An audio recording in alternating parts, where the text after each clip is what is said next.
Hey there everybody, welcome back to our channel. Today I thought I'd drop some intel to help us explore two fantastic tabletop wargames. Halo Flashpoint and Dead Zone, both by Mantic Games. Buckle up, because we're about to compare their rules, mechanics and overall gameplay. Will the UNSC hold their ground against the desperate scavengers of Dead Zone? Let's find out. I'm just going to talk about the setting of the two games a little bit to start. First up, we have Halo Flashpoint. Set in the iconic Halo universe, this game lets you command crack fire teams of Spartans, with more species to come. The Flashpoint rules add an extra layer of intensity to combat, bringing the richness of the Halo multiplayer sandbox to the tabletop. The game is generally set in the current Halo time period, so around 2560.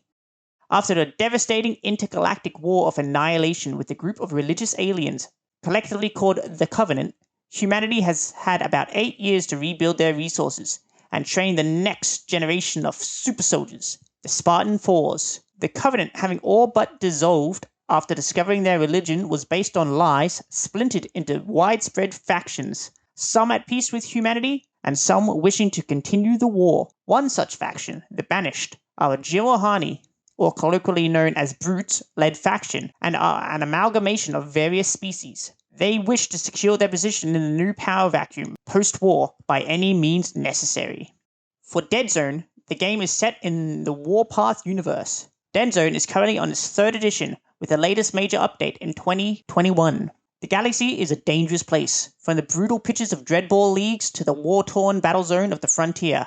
Everything is up for the taking. Within the GCPS, whole planets are sold, annexed or stripped to feed humanity's vast greed. The Forge Fathers implacably stand against them, fighting for resources and wealth, and meanwhile, the mysterious Astarians fight for their own agendas. Threats long ignored, such as the terrifying plague or the insidious vermin, strike uncivilized worlds. Dead Zones, enacted by the ruthless enforcers, quarantine these threats from the rest of humanity. Powerful races clash over the fates of whole worlds. Devastating weapons, swift aircraft, and formidable tanks are brought up to bear. Mighty armies take to the battle zones of the far future to fight for their leaders, as the galaxy is plunged into war. With our brief look at the universes and settings done, let's dive into the real meat of the video. Halo Flashpoint vs Dead Zone. All rules changes. I'll try to go through this in a similar order to the Halo Flashpoint book, but the chapters do jump around a little bit, so hopefully it won't be too hard to follow. I will also mostly focus on the changes between the games and not so much the things that have remained the same. First up, the dice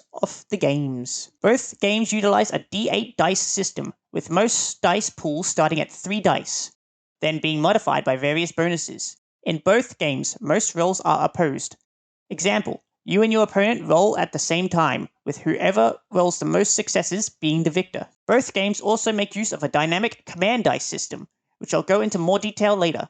All in all, no real changes are made to the basic concept of the dice system across both games. We will now move on to the most basic model stats, how they are laid out, and any changes there may be. Halo Flashpoint utilizes a unit card system, whereby each model is fielded with a unique unit card to keep track of various tokens such as shields, weapons, and etc. The current edition of Dead Zone does not have unit cards, and instead makes use of a basic forced list book where you draft teams based on model points. It is worth noting that the first edition of Dead Zone did use unit cards, which were quickly scrapped in subsequent updates. Whether this is an indicator for the future of Flashpoint, I cannot say. Dead Zone models all have a size stat and a base size stat, printed on their respective force list. The size stat, shown as S and Z, is used to determine how many models can fit in a cube. In Dead Zone, you cannot have more than 4 total size in a cube, with most models being size 1, bigger models being size 2, and even huge models being size 4. Halo Flashpoint's cube capacity is different, and at launch is set to a basic 2 models in a cube, and so has no use for the size stat at this time.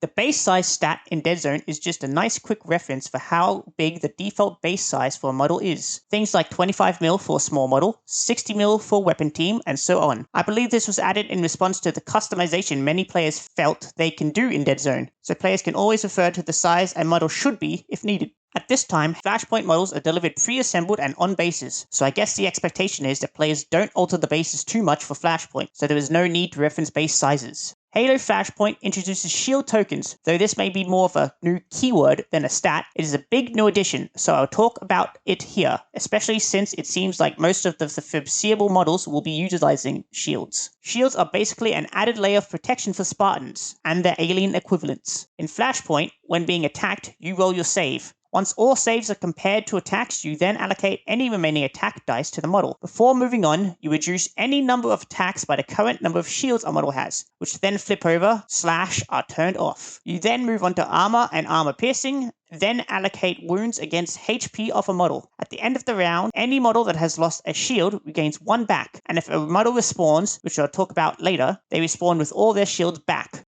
Dead Zone has no real functional equivalent. Dead Zone has several model types across the game, things like leaders, troopers, legends, and so on. These are all used for drafting teams, with an example being all teams must have 1 leader, and for each support you take, you must have 1 troop. Flashpoint at launch is a bit more simplistic with team drafting, as it is just any 4 models, or any agreed to amount with your opponent, and so at this time, model types are not present. All Dead Zone models have an associated victory point or VP stat. These VPs show how many points your opponent gets if that model is destroyed for any reason, with high value models being worth maybe 3 or 4 points and cheaper models being maybe worth 0 or 1 point.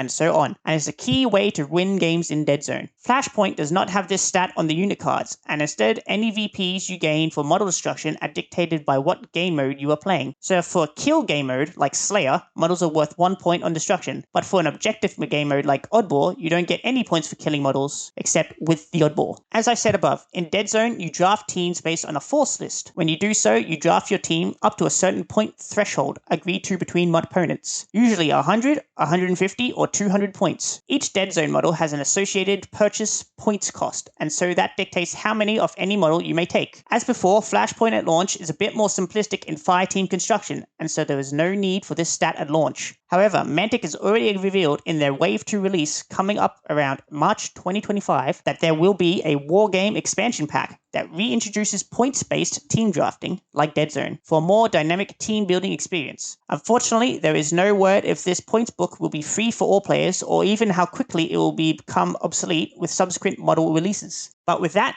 we have finished all the changes between the 2 games in regards to the basic model stats and unit cards. We will now move on to dice tests and how they function across the games. As I mentioned at the start, both games utilize a D8 dice system with an added command dice system. The only functional change to these rules across both games is the renaming of exploding 8s. In both games, for almost any dice test, if you roll an 8, you immediately get to roll an additional dice into your pool, which then can result in another 8 and continues to explode. This system allows for players to have the chance to critically succeed in almost impossible situations, if they are lucky enough. In Dead Zone, this is called exploding 8s. In Flashpoint, they have renamed it to Headshots. While functionally the exact same, I do feel the name Headshots is mildly confusing, especially for brand new players to the system. Trying to explain that, yes, you still score a headshot when saving against a frag grenade, just doesn't intuitively feel right. I think maybe something like Overkill would have worked and is still thematically in the Halo universe. With all that done, we now move on to the section called Rules. I'll continue to try and have this match the Halo Flashpoint book as much as possible. As mentioned, I will only try and focus on differences and won't just be reading the whole book to you. The first change in this section comes when describing friendly and enemy models. In Dead Zone, the game includes a third identifier, neutral. There are no neutral models in Flashpoint, but that is probably more than fine, as I have yet to play any Dead Zone match that utilizes a neutral model. Now here is a bit of false advertising in the cubes and stacks section of the book. The Flashpoint book claims the Flashpoint Deluxe terrain set can be built in, quote, an infinite number of ways. Surely that is hyperbole, because infinite number of ways is a very large number of ways. I'll let them pass on it this time though. With that out of the way, this section is largely the same between both books. Cube capacity is set at 2 models, as mentioned before, and associated reference to size are removed in Flashpoint as compared to the Dead Zone book. Measuring range now takes up a full page in the Flashpoint book, but it actually just consolidates information that was spread out across multiple pages in the Dead Zone book, so it is just more streamlined and easier to refer to. Functionally, this is the same across both games. Count cubes, determine ranges, etc. The line of sight section removes references to vehicles as a model type in the Flashpoint book, probably as they won't be present in the Flashpoint game, at least for a while. The Flashpoint book also removes the reference to model eyes views when drawing line of sight, but this is probably because it was an unnecessary comment. comment. For disagreement on line of sight, the Flashpoint book says to ask a nearby person for help or roll a die. In Dead Zone, this was roll a die to decide any 50-50 cause that they cannot agree on. Line of sight to a cube is added to this section of the Flashpoint book, but once again, it is just more consolidating other rules that were spread out across the Dead Zone book, and so is better and more streamlined in the Flashpoint book. Example photos so far have been pretty much the same across both games. However, there is a typo here. It claims Model A cannot see the cube behind Model B. This is clearly wrong or just vague and should probably just say something like cannot draw line of sight through a solid panel to a cube. We are now onto the rounds and turns section of the Flashpoint book. In Halo Flashpoint, rounds begin by placing new items and respawning weapon drops, which is another big change in Flashpoint with the respawning nature of these items, which I'll go through later. In Dead Zone, you just start with command dice. References to the term initiative are removed from Flashpoint, which is ultimately fine as this had not much functional effect in Dead Zone. With placing activation tokens, these are put on the model's unit card in Flashpoint instead of the battlefield on Dead Zone, which is a welcome change to help declutter the playing board. Taking turns is removed as a subsection here, but there are no other changes. References to out-of-turn actions is added to this section in Flashpoint, and just says to refer to the out-of-turn action as needed. Passing a turn is the same across the books, but to be clear, when you do this, you aren't forced to activate a model, but just skip an activation cycle. When doing this, you may only do it if you have fewer models than your opponent, and you may continue to pass activations if you have nothing left to activate. For end of turn, this Flashpoint section removes references to victory points and VPs earned through standing on VPs. That is because most every game mode in Dead Zone involves standing on something, whereby this is dictated by only certain game modes in Flashpoint. We will now move on to the rolling command dice part of the Flashpoint book. There are many changes to this part of the book from Flashpoint to Dead Zone. In Flashpoint, you start with a base pool of 2 command dice, then cumulatively add more dice equal to the total value of the keyword tactician across your team. In Dead Zone, you start with a base of 3 dice, then may add only 1 instance of tactician, which is usually your team leader, but not always. There are also a small number of other ways to add command dice, but that's the main one. In Flashpoint, the restriction to re-rolling command dice is removed based on the strength of your team. In Dead Zone, if you were at or below half strength, you could not re-roll command dice. In Flashpoint, you may re-roll command dice up to the value of tactician present on your team. This would be due to the respawning nature of Flashpoint's teams and overall smaller team sizes in Flashpoint. Setting command dice in Dead Zone is renamed to placing command dice in Flashpoint, which is entirely arbitrary. The tactician keyword now allows for a player to carry over unspent command dice between rounds of Flashpoint. A player may carry over any number of unspent command dice equal to their team's tactician value.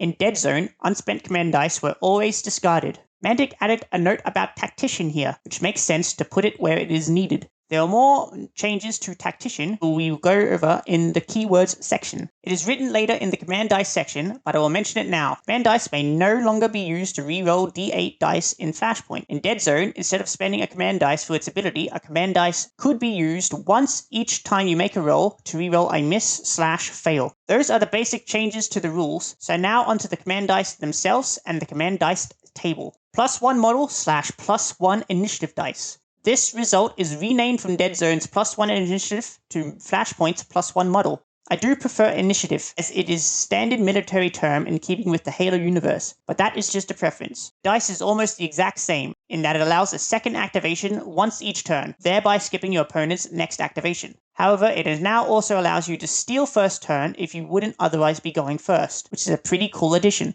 As like I said, they could no longer be used to reroll a D8. The dice symbol, advance symbol, shoot symbol, and advance symbol are all the exact same across both games. The special order dice removes references to leader in Flashpoint, as your special order now dictated by the faction you choose to play in Flashpoint rather than the leader you have in Dead Zone. The Flashpoint book adds an example of how to use command dice and how a shoot, assault, advance dice may be used once per model per activation. There's still some sneaky ways to use these dice, so keep a lookout for tips and tricks videos to help improve your Flashpoint gameplay. Finally, for this section, the Flashpoint book adds a reminder of the Spartan faction's basic special order being Snapshot. The special orders would usually be on the leader force list section in Dead Zone. We will now move on to the actions part of the Halo Flashpoint book. This section remains largely unchanged. However, Flashpoint does introduce a new type of short action for models. Models may now take a short action crouch. A crouched model gains a +1 shoot die, as well as a +1 save die against shoot actions. However, a model loses this crouched token if they move either voluntary or through forced movement. Special actions in Dead Zone are now renamed to auxiliary actions in Flashpoint. Functionally the same, they are contextual and are used for a variety of things. The rename is probably for the best, as it better distinguishes this action from the special order dice on the command dice table. For the rest of the action section, the Flashpoint book has largely been reorganized as compared to the Dead Zone book. Mostly, it would seem to consolidate rules into a single section. I may jump around a little bit, but bear with me. Stand-up action is the same, but now includes a note about a fringe case of a model standing up in a cube with an enemy model that is also pinned. Clarity is always good, so this is a welcome addition. Auxiliary action is renamed, as I already mentioned, but remains unchanged otherwise. The advanced section is largely the same, but now includes diagrams on the page, consolidating information otherwise spread out in the Dead Zone book. The sprint section is the exact same. Crouch is brand new and not present in Dead Zone, as I've already gone through. Shooting is now a single page, instead of being spread out across 2 pages like in Dead Zone, which is a good update. The shooting section is fairly similar across both games, but now mentions some weapons have firing modes, which must be declared when using them. In addition, this section now also includes notes about how explosives may affect the roll, in that they target cubes and not models. It also mentions Spartan Snapshot as an example. This section now makes a note of crouch as a modifier for both shooting and saving. It also now makes a reference to hits instead of HP, in keeping to the redesign of the damage section, which is coming up. The assault section has been redone in the Flashpoint book, and I would say this is the first instance of where the Dead Zone book wins out. This section of the Flashpoint book now includes a lot of vague may wording, which upon casual reading may lead people to the impression that assault is an optional action when entering cubes with enemy models, instead of a mandatory one. Example, an assault may also be triggered as a free action when a model moves into a cube containing an enemy model. With that casual read, it is unclear that this free action is mandatory. I believe this is an allusion to edge case rules, such as moving into a cube due to knockback and pinning. I think this is poorly worded, as the book should write rules for the majority of cases, then include rules for edge cases, instead of the other way around. I think the section was better written in the Dead Zone book. With that nitpick out of the way, I'll continue. The assault action has now been changed in a fairly substantial way, in that the model initiating the assault now gets to fight, and the model being attacked may only save. This is a big change from Dead Zone, where both models could either choose to fight or survive during any assault, other than edge cases such as pinning. This change will largely detriment models with good fight stats, as they no longer have damage potential if they are the ones being attacked. However, I think the change is good in that it does speed up the game by reducing player indecision, with players umming, ahhing, yeah, no, what's your fight stat, I have a good save though, and so on. Modifiers for assault removes references to size, as it is now redundant. This section also renames HP to hits on a model. With all the various changes to actions done, I'll move on to the damage and death section of the Flashpoint book. This section removes all references to redundant stats and keywords, such as size, etc. Damage tokens, as with all tokens, are now placed on the unit card instead of the battlefield. A big new addition in this section are shields, which I already went through, and respawns, which is still coming up. As a point of clarity, try to keep the following in mind. Do your attack roll, compare to the opponent's save roll, and reduce your attack successes by their save successes. Then compare your remaining successes against their remaining shields, keeping note of any ESC, which is a new keyword we will go through later. After that, you then move on to armor and armor piercing. Any remaining successes are then allocated to the opponent's model HP. More simplified, it is saves, shields, armor, HP, in that order. Next up in Flashpoint is the movement section, and further notes on how movement works. All the various movement rules come in a single solid block of pages in the Flashpoint book, instead of being spread out in the Dead Zone book, which is a better layout. The first subsection is moving into cubes with enemies. This all reads pretty much the same, but it is much clearer that this will end any in-progress movement actions, such as sprinting and advancing. So you cannot move into a cube with an enemy, do the free assault, then continue your in-progress sprint or advance. Next up is breaking away, which is pretty much the same, but now includes a note that if a pinned model is chosen to fight the breaking away model, nothing will happen, which is good for clarity. After that, we have the effects of scenery section, which is broken into a few smaller subsections, moving on the same level. For the diagrams in this section, it seems like they forgot to include any numbers for the diagrams, despite the diagram notes referencing the letters. This section, as with all sections, removes references to size and now gives a blanket 50% gap and or cube height as possible with no issue. In the Dead Zone book, there was a kind of table with different gaps that related to different size models, so moving is now easier in Flashpoint in this regard. This section adds a note about moving diagonally, that even if the route would take you temporarily into a cube with an enemy or item, you do not interact with them. It only matters where you end up in a diagonal move. This section removes references to jumping across gaps, but I think using the 50% cube size reference, any gap that is up to or less than half a cube is easily jumpable. As mentioned, this section also removes the wall gap chart that Dead Zone had. The next subsection is moving up and down levels. Generally, in this section, Flashpoint, there are many notes including traveling across 6 orthogonal routes and expands upon moving downwards. There is a vague reference here to models climbing down walls to avoid falls. As worded in the book, to move down more than one level through cubes with no floors, the model must climb scenery or it will fall. I find this is fairly vague in its terminology. The book references all the pre-colored cardstock terrain you get as scenery, and in fact any terrain on the player space is referred to as scenery. Does this mean if you are on the 3rd level of building and wish to climb to the 1st level, thereby going down 2 levels, you may do so by climbing down the outer walls of the building? Or does this just mean things like ladders must be used or you will fall? I'm going to leave that up to you to decide as I move on to hatches.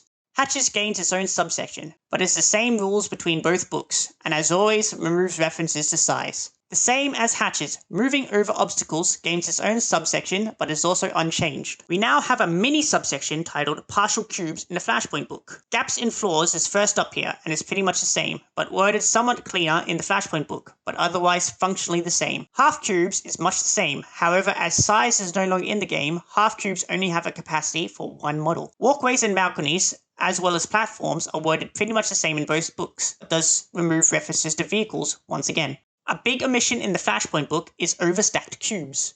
As I have mentioned, Flashpoint sets cube capacity at 2 models. In Dead Zone, there was a rule called overstacked cubes. This said, if for whatever reason a cube became overstacked, the first action a model had to take when activating in that cube was to move directly out of it. Flashpoint has removed overstacked cubes, and the early reference to a similar rule is in the scatter rules, which we'll get to. You cannot scatter into the cube if it exceeds capacity. There, however, is no similar mention in the knockback rules. So, for example, you have 2 blue Spartans in a cube, with 1 more blue Spartan in the cube in front of them. A red Spartan shoots the single blue Spartan with a bulldog, which has the knockback keyword, and knocks it directly back into the cube behind, resulting in 3 blue Spartans in the cube and thereby an overstacked cube. Overstacked cubes either needs to be brought back into the rulebook or this edge case otherwise addressed.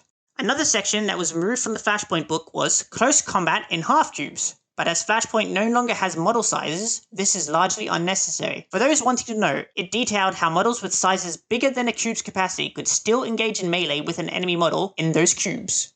With all the movement changes addressed, we are now onto the final rules section of the book, aptly named Additional Rules. First up in this section is pinned. The core of this section is the same, however Flashpoint does try to introduce pin tokens. I think this is entirely unnecessary, as just laying down the model is thematically much nicer to look at. However, this would affect line of sight to a model, as models may potentially lose line of sight depending on the pinned model's position, so may or may not cause disagreement in highly competitive games. This section now includes a note about pinned models being forced into cubes with enemies, via knockback, scatter, and so on. It says the opponent's model may engage in a free assault against the model moving into its cube if your model is pinned, which if you're keeping track is the opposite of what usually happens when a model moves into a cube. It also now includes that if 2 opposing models end up in the same cube pinned, the forced movement doesn't result in any action at all. Both models just remain pinned, which is different to Dead Zone, where they would both become unpinned but do nothing.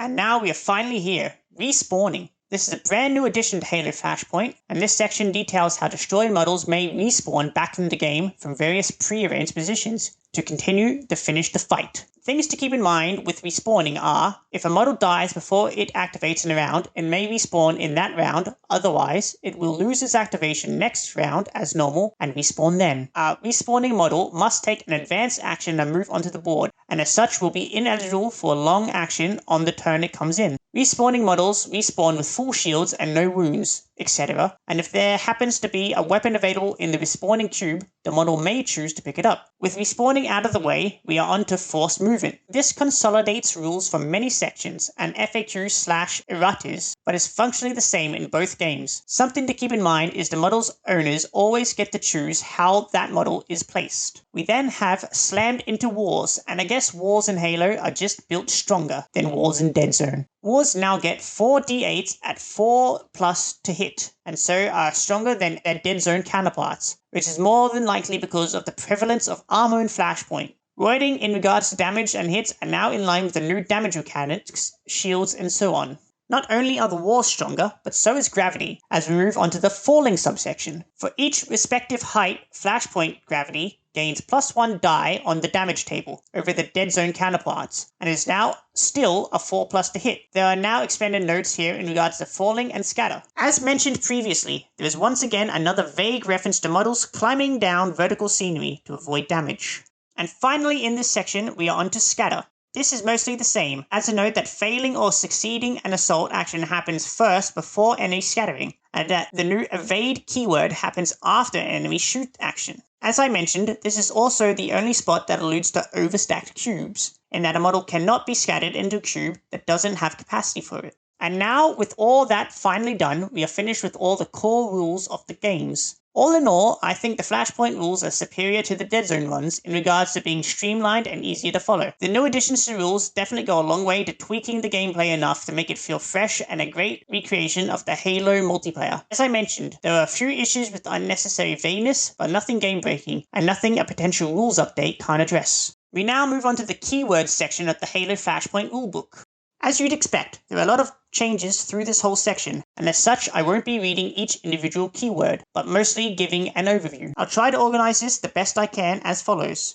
Firstly, I will do keywords that have been updated or otherwise changed from Dead Zone to Halo Flashpoint. Then I will do all the new Halo Flashpoint exclusive keywords. Any Dead Zone keywords I don't mention aren't present in Flashpoint at all. So first up, we are on keywords that are present in both Dead Zone and Flashpoint, but may or may not have been renamed, and how they have been changed. Blast. This no longer auto-pins and scatters models, but instead depletes one shield from all models within one cube of the targeted cube. Example, you target an enemy model with a rocket. All models, friendly and enemy, within one cube distance will lose one shield. Energy shields. This was a keyword in Dead Zone, but is now completely different. I have already gone through this in this video, and so we'll move on. Evade. This is functionally the same, but now includes some extra notes in Flashpoint.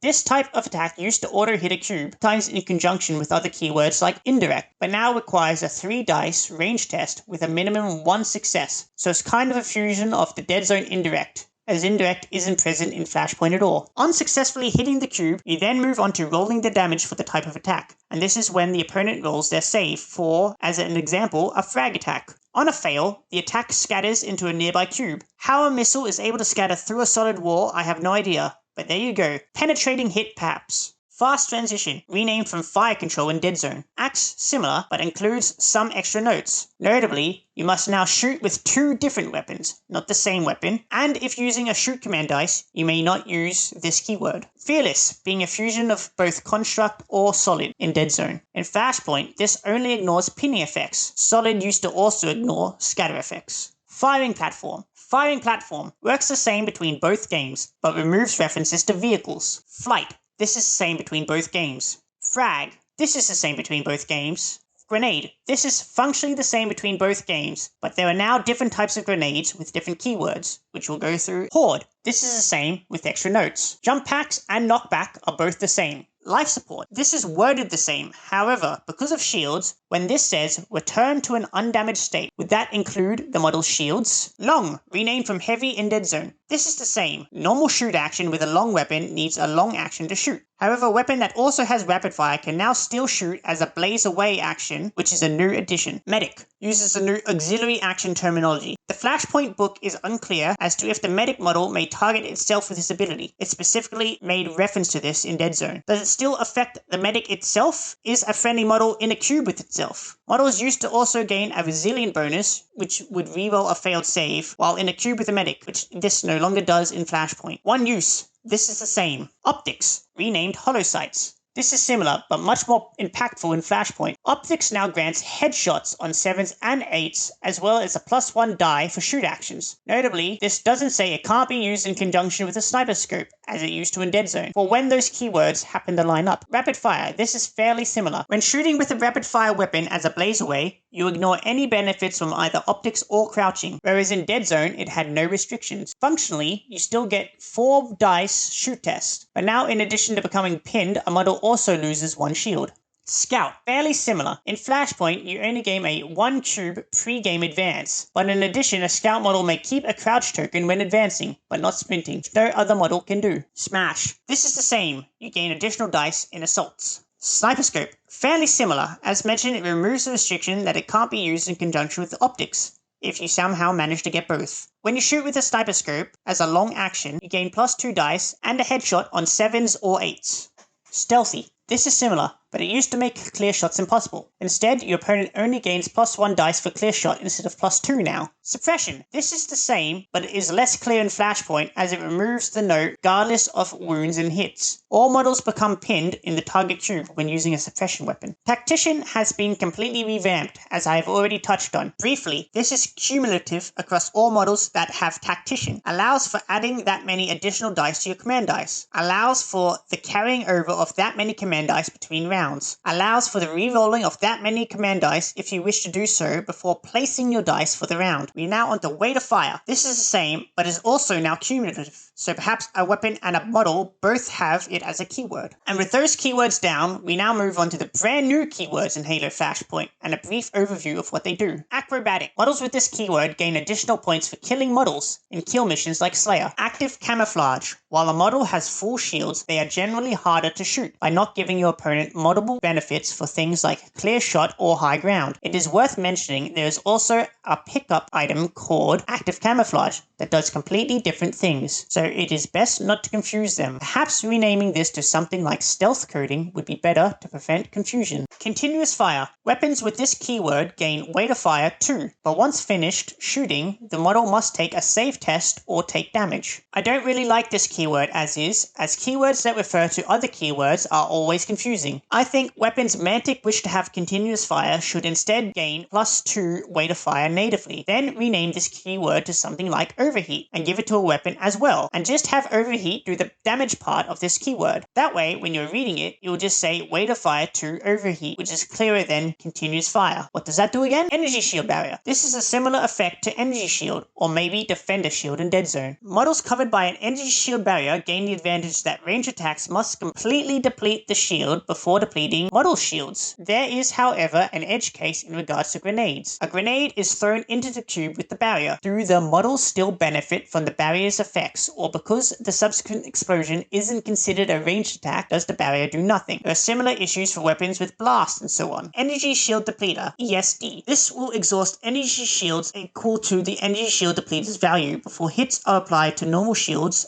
and or armor. Implosion. This is a new type of grenade/explosive. Functionally, the exact same as frag, except it does not scatter or pin, just does damage, which I think is a little lackluster. I think it would be cool that instead of blasting a model away, the implosion pulls the model closer via force movement. As an example, a model is 1 cube away. I throw a implosion grenade 1 cube in front. The enemy model is pulled towards the implosion before any damage is dealt. Lethal. This deals additional damage to a model equal to the shown lethal value. Lunge. This details how a melee weapon may be used from a distance. At range 1, a model may use the lunge weapon as a shoot action, but use its fight stats instead of its shoot stats. Clear shot and high ground are the only advantages you still gain. It is unclear if a model using lunge gains shoot advantages such as rate of fire or melee advantages such as smash when using this keyword. I also think, thematically, saying I can shoot with my sword just doesn't feel right, and I think a tweak for this ability may be needed. Pack Mule. This keyword increases item and weapon carrying capacities for a model. Stoic. This is pretty similar to Fearless, except models with Stoic can't crouch, so I guess worse in that regard. Sticky. This is another new type of grenade. When making the initial range test for the grenade, if 2 successes are rolled, you can choose to degrade all shields of one model in the targeted cube. This once again causes some issues with energy shield barrier and how these two keywords interact. Support weapon. Overall, only downsides if you hold this type of weapon. 2 uses. Just like 1 use, except twice as good. Weapons or items with this keyword may be used twice. Unstoppable. When charging, you gain +3 dice instead of the normal +2 dice. And that is the end of the keywords. Overall, many new and exciting inclusions that are sure to lead to fun and dynamic gameplay. It is a shame that there is just a bit too much vagueness on how some of these keywords interact, so just a little bit of tweaking may be necessary. And with that, we move on to the item section of the Flashpoint book. If you are reading along at home, you'll notice that the item section doesn't actually come after the keyword section. But I think I preferred it here instead of having to flip through the book to find them. So as such, I am going to go through them here. These items are completely different as you imagine. Broad changes include the addition of an item ID system, assigning each item a 1, a 2, or a 3, which is supposed to easily tell you what type of item it is. Maybe with more experience, this will become more natural, but I think it is cumbersome as it is. I won't go through each item specifically, but I'm going to bring up the active camouflage item. As mentioned, there is also a keyword called active camouflage that does entirely different things. Another issue is how active camouflage interacts with a whole variety of situations, such as an assault.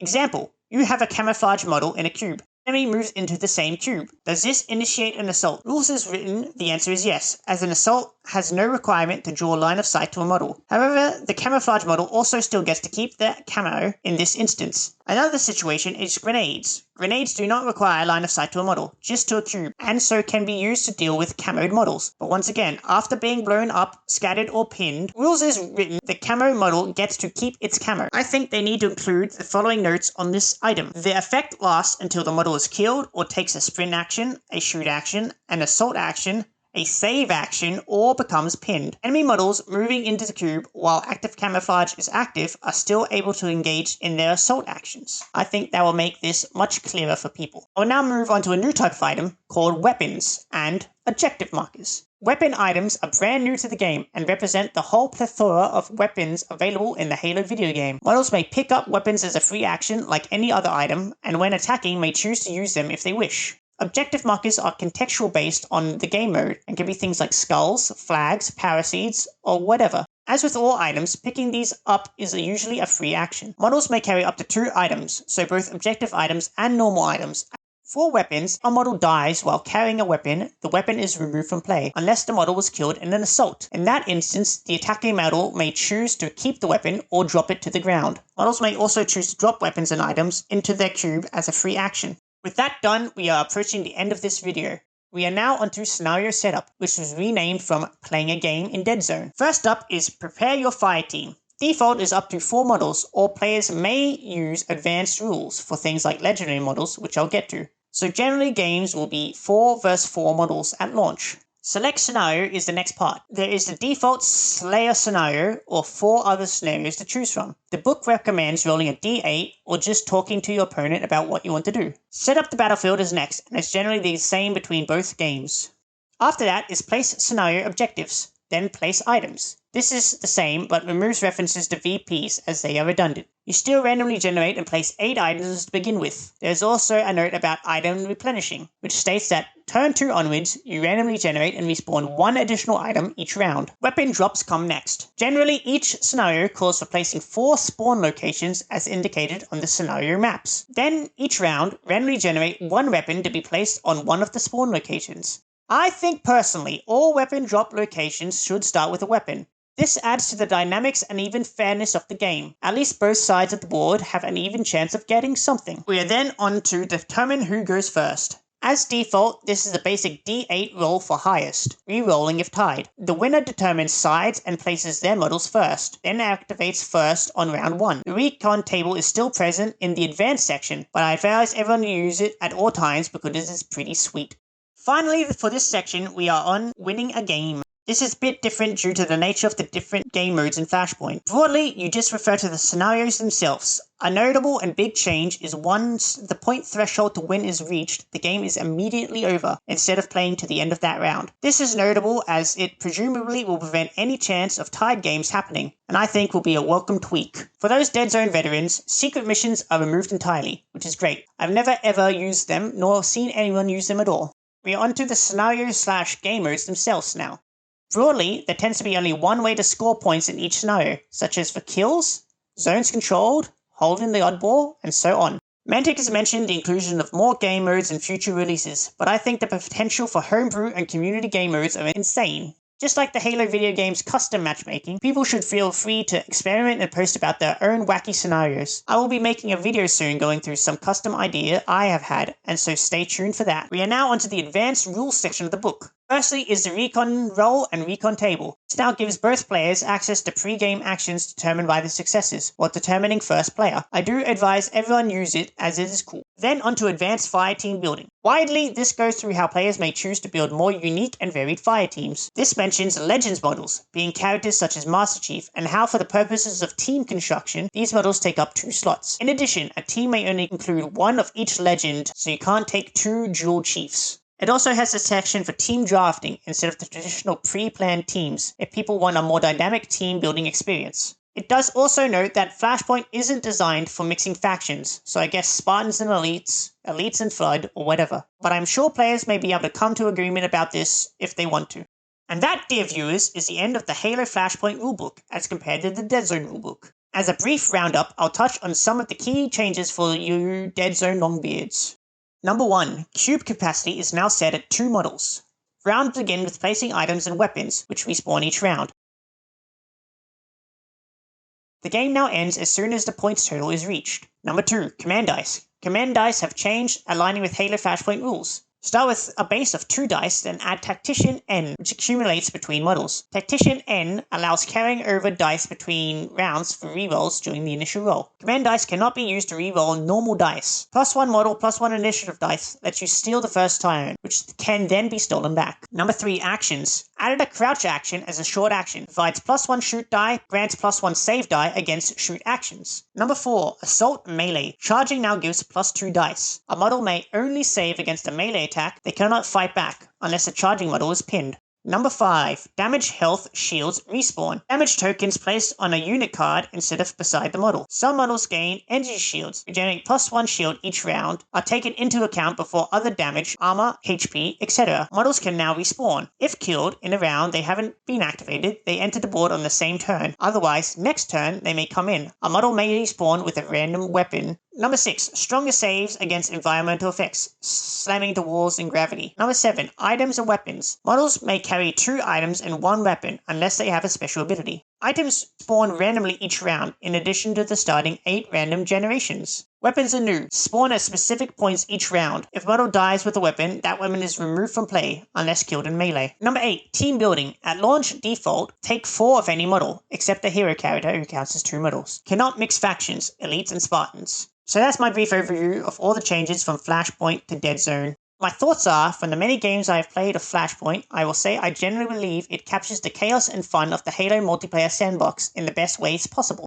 There is so much potential for player customization and paint jobs, custom game modes, even custom unit cards, with the mixing and matching of keywords. While the game does have a few quality of life tweaks it could certainly do to improve the play experience, there is nothing game breaking or in need of immediate change. Personally, I do enjoy Flashpoint more than Dead Zone, not just from a setting point of view, but the rules are generally much tighter and the action almost non-stop in Flashpoint. They have refined a lot of what needs to be refined and wisely removed things that bog down the experience, leaving the player with a ready-to-play, straight-out-of-the-box skirmish game. But what do you think? What game comes out on top? Have you got plans to make any custom game modes? Let me know in the comments. And with that, I will be signing off. Thanks so much for watching this video through to the end. I spent much longer on this one than I usually do. I do hope that shines through. It would help me out greatly if you consider the whole YouTube rigmarole of liking, subbing, and commenting. Keep watching this space as I have plans for much more Flashpoint content. Remember to stay tactical, finish the fight, I need a weapon, and all the other Halo one-liners. I'll catch you next time.